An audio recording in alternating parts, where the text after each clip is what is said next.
Good afternoon everyone. Good afternoon class. Welcome to our afternoon session here in TLE 9. So, bago tayo mag-start, magkaroon lang tayo ng konting kamustahan tungkol sa nagdaang holiday season.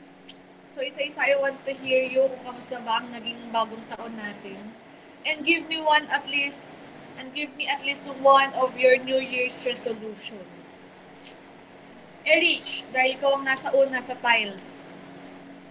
Kamusta naman ang New Year at magbigay ka naman sa akin ng isa na gusto mong baguhin para sa bagong taon na to. Nung New Year po, nandito po ako sa trabaho ni Mami, kasama ko po siya. Bukas po kasi yung anting salo-salo lang po kami dito kasi tatlo lang naman po kami magkasama. Tapos yung New Year resolution ko po is, ano ba? Magda-diet na ako. Hey, nice! Very good. Princess, Justin. Sine-celebrate ko yung fireworks with my family. Tapos magsa-swimming kami kasama ng pinsan namin. Yung whole family kasi family reunion namin. Okay. Anong gusto mong mabago ngayong taon? Ako mabago yung kapatid ko. Mabago yung kapatid mo. Okay, Leslie. Thank you so much for that. Ano po, naging masaya naman po yung New Year. Ano po, nung nasa ibang lugar po kasi kami nun. Tapos, yung New Year's resolution po, sumipag na. Tumipag na. Wow, nice to hear. Hindi ka ba masipag? Tatamad-tamad ka ba? Sa gawaing bahay ba? Sa eskwela? Ano ba? Medyo po. At least honest. How about you, Rika Janine? Ma'am, okay naman po yung Christmas and New Year po. Sama-sama po kami konting salo-salo po. Tsaka yung New Year's resolution po, yung sa puyat po, medyo yung babawasan na po. Okay, very good yun and very nice. Casey Tan, parang madaling araw nga naabutan pa kita, Rika eh. Casey Tan. Opo, ma'am. Okay lang naman po. Okay. Yun lang. Wala kaming narinig. Oo, ma'am, nag-ingay lang. How about something na gusto mong ma-achieve ngayong taon or gusto mong hindi mo na balikan sa nakaraang taon?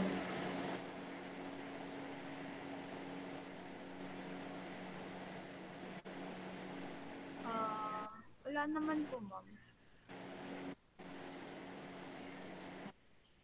Thank you for that. Jerome Venus, how are you? Okay naman po, ma'am. Yung Christmas po at New Year, bale, yung mga ginawa ko po nun is nag-ayos ng kwarto. Inayos ko po, nag-room makeover, konting pag-aayos. Tapos yung sa pamilya ko rin po dito sa pinsan ko kasama si Angel. Okay naman po yung salo-salo namin. Masaya naman po. Tapos yung New Year resolution ko po, ma'am, is babudget ko na po yung time ko. Gagawin ko na po yung mga morning routine at hindi na rin po magtatamad-tamad. Yun lang po, ma'am. Thank you so much for your sharing, Venus. How about you, Dave Yap? Ma'am, naging masaya naman po. Nagpunta po kaming QC. Tapos din po kami nag-salute. Okay, thank you so much. How about your New Year's resolution? Yung New Year resolution ko po yung maturuan ko po kumbaga po magtulungan po kaming magkapatid sa modules po para po sabay po kaming aangat ganon. Yun, perfect. How about Jeline Punsalan? Okay naman po, masaya. Masaya. Masaya ka ba talaga? Okay, how about the New Year's resolution of you? Mag-iipon naman. Ha? Sorry? Mag-iipon na po. Iipon ako. Ayan. So, thank you so much for that. Yung some of those ay hindi na rin natin matatawag na New Year's resolution, pero goal nyo na ngayong 2021. Goal nyo na para sa improvement ng sarili nyo, tsaka para sa ikabubuti ng pamumuhay nyo. So, good to hear. Nakakatuwa yung mga narinig ko sa inyo. So, thank you for that. And just to share, sa akin, okay naman din ang aming New Year. Masaya, may konting salo-salo din. And for our New Year's, for my New Year's resolution talaga, maglilist na ako ng mga fatty foods. Fast food, ayan. Iwasan na ni Ma'am yan kasi kita niyo naman, napakalusog ni Ma'am Dayan. Okay, so now let's proceed with our main topic for this quarter. So kung mapapansin nyo kagabi, nag-send ako sa, nabasa nyo ba sa Gmail nyo? Nag-send ako ng, Yes po, ma'am. nag-send ako ng, tawag dito, nag-send ako ng mga activities na dapat nyo lang gawin para sa module 1 or week 1 lang na hawak nyo. Kasi meron lang tayong 4 modules sa sa loob ng this quarter. And ang nangyari, ang magiging sistema natin, kung napapansin nyo nung sinend ko, yung una, sasagutan nyo yung last na hawak nyo, and then yung pang second week, performance task.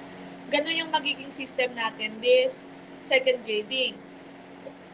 Kung may 8 tayo na weeks ngayong second grading, yung una doon, yung first week, magsasagot ng last. Second week, performance task. Next, third week, magsasagot ng last. Fourth week, performance task. Ganon, alternate. Nag-gets nyo ba yun? Nakuha nyo ba yun? So, yung unang Yes, week, okay, yung Yes po, unang ma'am. pure na pagsasagot. Pangalawang week, pure na performance task. Okay? Gets? Okay. So, syempre, as we all know, TLE is a skilled subject in which napakalaking puntos talaga ng performance task. So, ngayon, unti-unti natin yung mga sasagutan nyo para mas marami rin tayong magawang performance task this second grading. But anyways, congratulations to all your vlogs. Natutuwa ako, na-appreciate ko lahat ng efforts nyo at saka nakakakita na ako ng mga future YouTube influencers sa batch nyo. Ayun, next naman.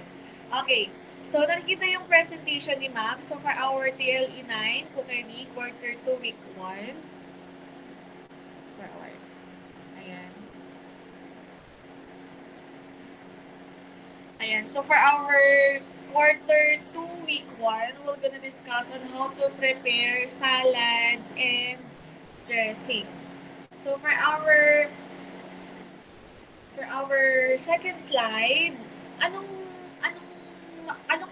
yung mga ingredients kaya na napapansin nyo dito sa ating mga presentation, dito sa ating mga pictures? Can you please give me one? Can you raise your hand and answer my question? Yes, Erich?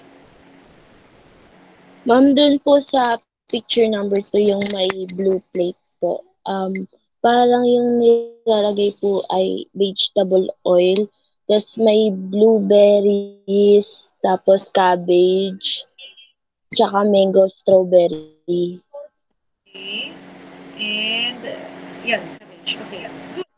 How about on this presentation? How about on this one? Who wants to answer? Kahit isa lang. Ano ba to? Ano ba yan? Yes. Erich again? Okay.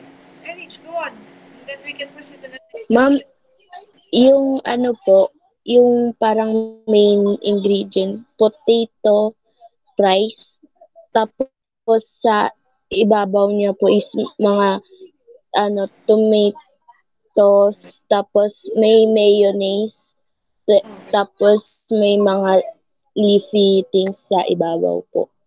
So, anyways, as for me, hindi ko rin naman talaga alam kung ano yung specific na ginamit dito. Kung ito ba ay potato or sweet potato. But then, whatever it is, nakuha natin yung logic na in a salad, pwedeng marami tayong ingredients na naipasok. Okay, so next slide. So what is salad? Can you please help me to read it, Justine? Salad is, go on. Hanggang saan po, ma'am?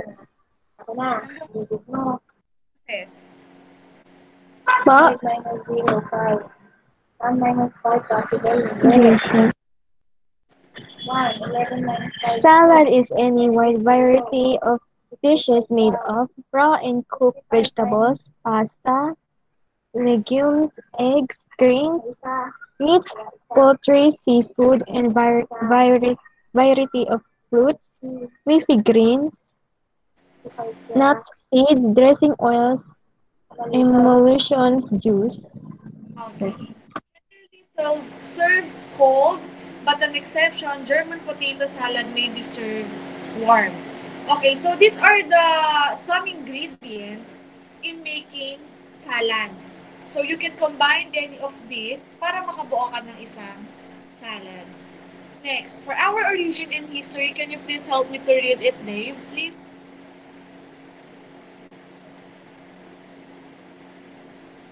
Ma'am, dinig po. Yes. The word salad originates from the French salad of the same meaning from the Latin salata or salty and from salt. Ancient Greeks and Romans consumed salads. John Evelyn's book Asceteria, a discourse on salad, 1699 speaks of the importance of salad is in daily diet. Okay, thank you so much. Very good. How about I want to hear the voice of Venus. Where does the salad word came from again?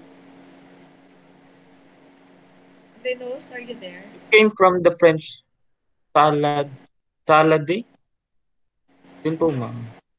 Okay. And from the Latin word salata, which means salty, or sal, which means salt. So, take note of that, ha, please. Next, we have here the composition of salad. I want to hear the voice of Leslie. Please, Leslie, can you help me to identify the different compositions of salad? Compositions of salad. Base. Lettuce leaf. Body. Apple, celery. Dressing. Mayonnaise. Garnish. Walnuts. Okay.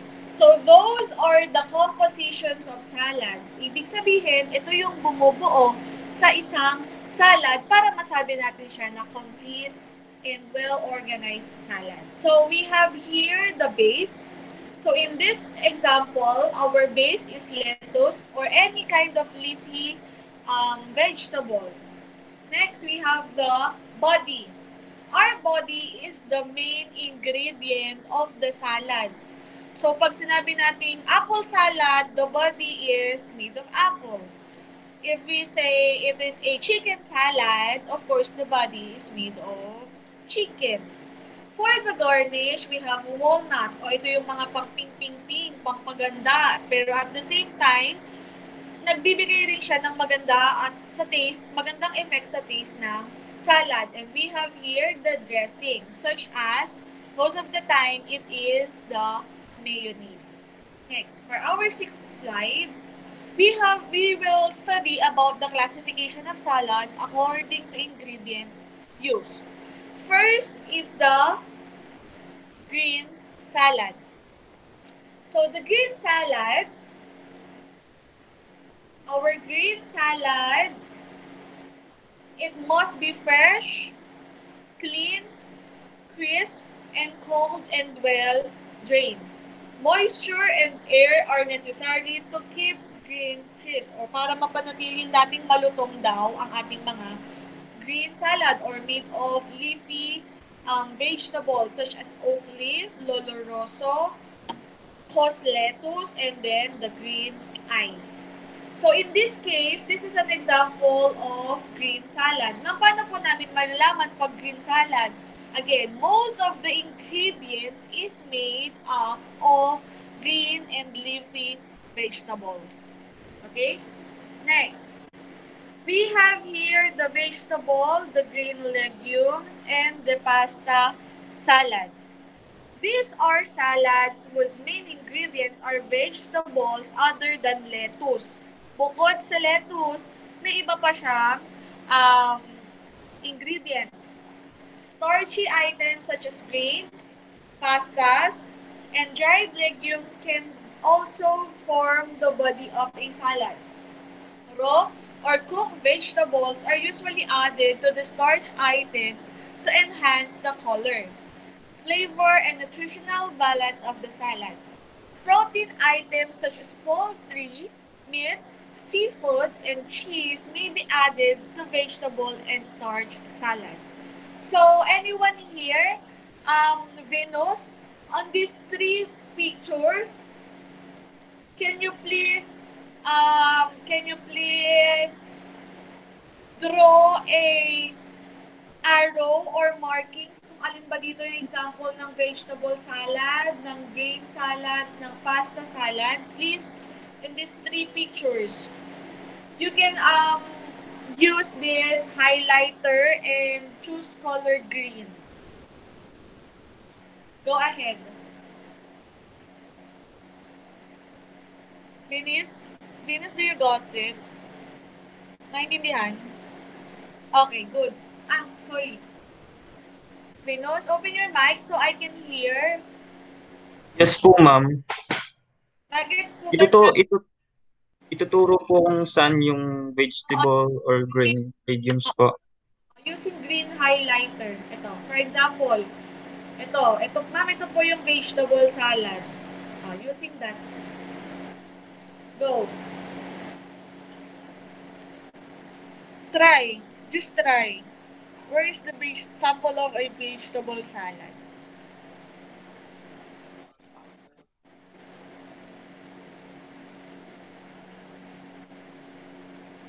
Nakaka-access ka ba, Jerome? Ito po ba, ma'am? Ha? Sorry? Yes po. Nasa Jamboard po ako. Okay na. Go ahead. Using green highlighter or green pen.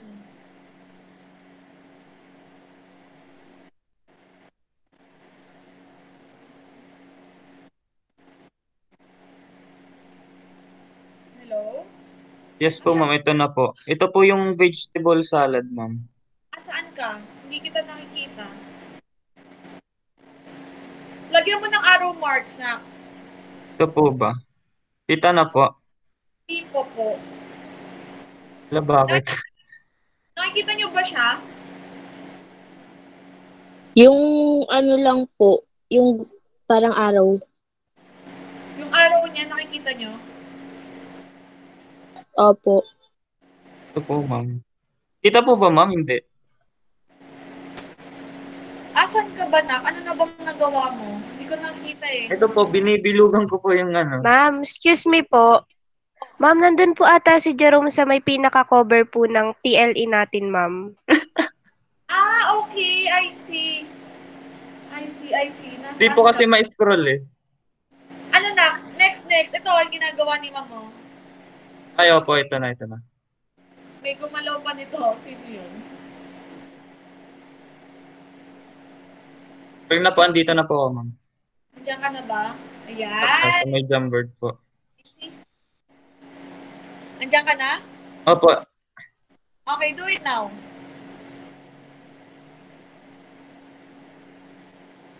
Ito po, ma'am, yung vegetable salad. Ito po, ma'am. Nakapag-draw ka? Draw Yep. ka. Ito po. Nakapag-draw ka? Binibilugan ko po, ma'am. Ayan. Okay, good. Nakikita ko na. Ito po, ma'am. Ito sa Vegetable Apa, salad. nakapag-draw po siya. okay, vegetable salad. Salad. Very good. Next, Dave. Can you please help me to identify in this picture which is the green legumes? Tanga-tanga. Makasimple lang, Jerome, kaya pinahirapan mo kami, ha? Pa-open pa pala yung mic, sorry. Ano? Nagsasalita ako, ma'am. Naka-open pa pala yung mic. Ewan ko sa'yo. How about you, Dave? Kaya makapag-access, Dave?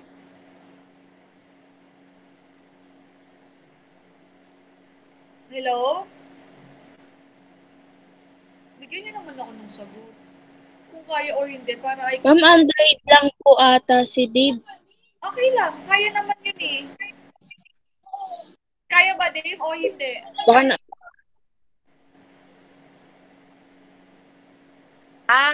Tawag niyo ba ako, ma'am? Yes. Ma'am, nandito po ako. Oo. Ayan. Sino to? Ayan. Hindi meron- ba? Hindi. Kaya naman po. Okay, go. In which Then, picture okay. does the green... Nakikita po. Oo, Oo, nakikita. Hindi pa kita nakikita. Yan po. Teka, nasaan? Ikaw ba yung red? Teka.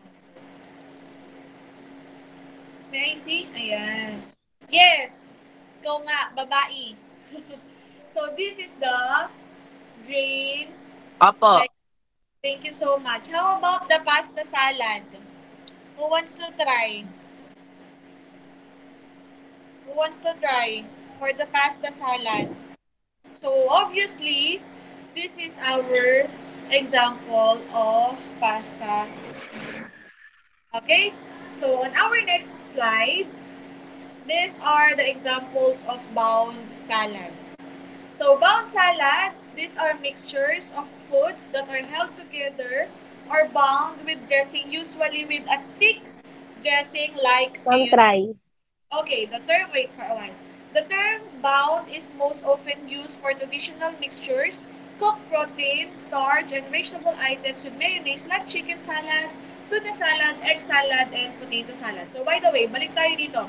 For the vegetable salad, of course, most of the ingredient is vegetable, other than leafy vegetables. Green legumes, most of the time, it is made of nuts, made of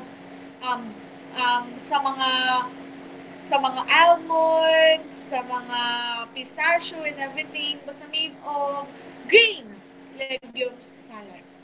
And then the pasta salad, of course, if the salad have an ingredient of pasta, obviously, it will be called as pasta salads.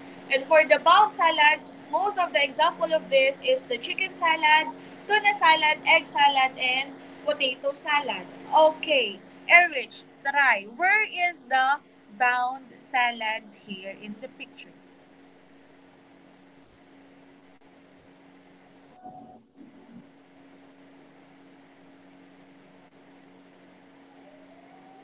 Hello? Erich, you told me you wanna try. Okay. Thank you so much. So, this would be the bound salad. Okay, and obviously, it is a very, we are very familiar with this fruit salad dahil malamang ay meron pa kayong ganito sa ref nyo. Dahil ininda natin tong New Year, if the salad contains fruits and the main ingredients is fruits, obviously it is called as fruit. Sino meron pang ganito sa ref nila? Wala na? Ako po. kakaubos lang, ma'am. Ubus lang. Okay. So, next is the composed salads. Composed salads, these are made by arranging two or more elements attractively on a plate. They are called composed because the components are arranged on a plate rather than being mixed together. They are elaborated but can be substantial in size, serve as main course or fruit course rather than accompaniments or side dishes. So, as easy as this, composed salad. If the salad was not mixed together, paano po yun? Kung mapapansin nyo, ito, halo-halo siya. Diba? Halo-halo, pinagalo-halo, hinalo ng hinalo, and everything. For the composed salad, if the salad is arranged in its original position, pagkaka-design sa kanya ay may pagkakaayos or may pagkaka-organisa ang kanyang posisyon, it is called as composed salads. Okay? Naintindihan po ba yon? Yes or no? Opo. Okay. Opo. So before we proceed with the last classification of salad, can you please enumerate the first 1 to 4th salad that we discussed? Sige nga, bigyan nga ako ng isa kung ano yung naaalala sa na-discuss na nating salad. Yes, Leslie. Fruit salad po. Fruit salad. Erich. Green salad po. Green salad made of leafy vegetables. Good. What else?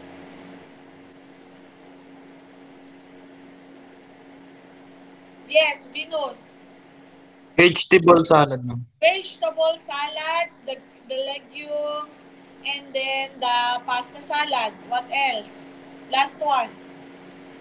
Yes, Jonas. Very good. It is the bound salad. And for the 5th example of salad, it is the composed salad. And for our last example of last classification of salad, we have here the gelatin salad. Can you please help me to read it? The gelatin salad, Princess Justine. Gelatin salads here are made with sweetened prepared mixes with artificial color and flavor, but some professional cook used to prepare salads using unflavored gelatin, relying on fruit juices and other ingredients for flavor. Okay, good. Thank you so much. So, as easy as that, pag nagkaroon na ng gelatin flavorings, automatically, it is a sample of gelatin salad. Okay. So, before that, bago tayo mag-proceed sa susunod nating slide, can you name it all? Lahat nga ng salad na na-discuss natin, please? Raise your hand if you want to answer.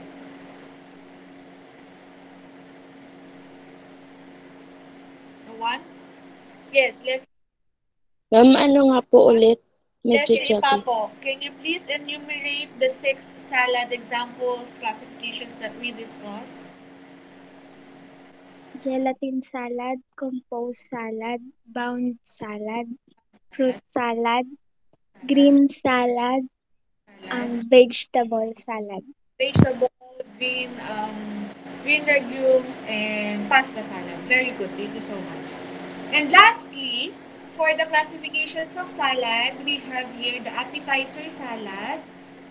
We have here the appetizer salad, the accompaniment salad, the side dish salad, the main course salad, and then the separate course salad, and then the dessert salad. So these are the example of appetizer salad in which it will stimulate your appetite. Napag-aralan natin ng first grading.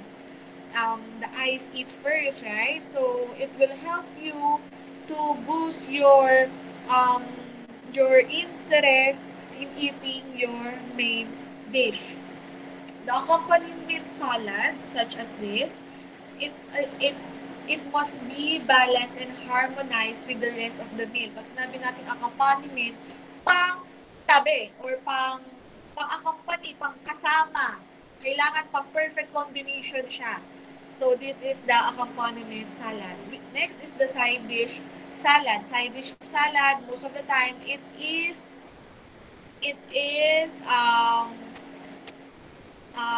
side dish salad, it is most of the time served in a small portion lang din kasi side dish lang siya, parang pampawala lang rin siya ng umay habang kumakain ka. Next is the main course salad. Para sa mga nagdidieta, ito na yung kanilang pagkain lang. Most of the time, it is made of green salad. The separate course salad or it provides break before the dessert. Bago ka mag-dessert, nag-eat ka muna ng separate course salad. And lastly, the dessert salad such as made of sweetened dressing. Most of the time, pag dessert salad, ayan na yung fruit salad, gelatin salad, ayan. So, those are the examples of dessert Salads. Okay. So for the classifications of salad and their function in the meal, can you please give me the six classifications of salad? Yes. Erich, what are those six? Ma'am, Yes. the appetizer salad, accompaniment salad, side dish salad, main course salad, separate course salad, dessert salads po. Okay, good. And so, to summarize our lesson for this afternoon, I will give you the announcement para doon sa magiging... So, those are the topic on our week 1 and 2 actually. Because on your week 2, you're gonna just do a performance task. So, to sum it up, para lang mabilis na mabilis, can you please give me some insights of what you have learned this afternoon? Yes, Dave? Kasi si Aslan. Ma'am, ma'am, my insight about this topic po, yung salad po ay patungkol it's good for healthy diet po and it's good for our health din po. Okay. Else? Princess, anong natutunan? Sir, natutunan ko na yung salad po daw ay na-originate po sa French word na salad, na ibig po sabihin na Yes. And from the Latin words, salty and salt.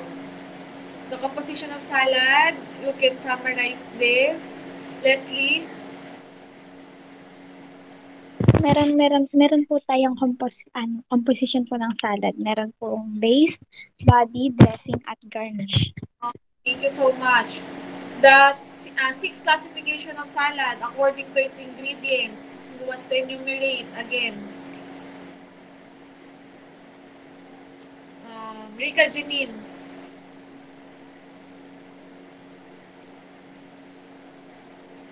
Ma'am, Yes, ano po ulit, ma'am?